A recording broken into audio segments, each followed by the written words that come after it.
Qaaraa kana arfannatu nyaatan jettanii jira. Dhageessanii ijoo barbarre jaalladha. Agalgalaanii qullubbii dheeraa gurguddaa sanan jettanii laa. Agalgalaanii jedhamti kun ilaa. Baay'ee namatti tola. Amma booda bakka qurxummii malee waan taafeen jiru madamii yoo dhufte dugdaan galtee nyaachuu duwwaadha. Akkasiniin jalaa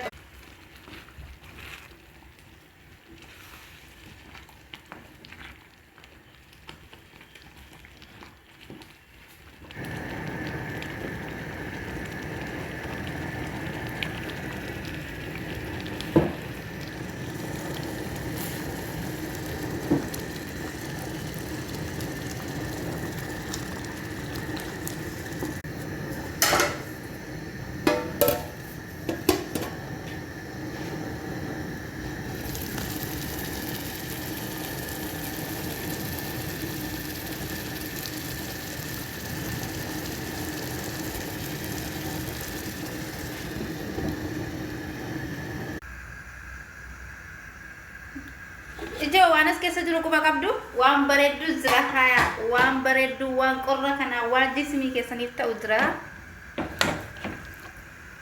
Sababa harka falata muktiya qolmas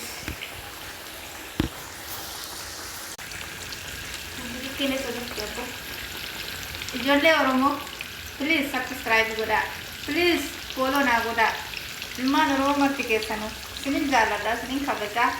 Subscribe please. Ilmaan Oromoo lammii Itoophiyaa kan taatan warri kana nyaatan fikiriin akkasinitti hammaatu.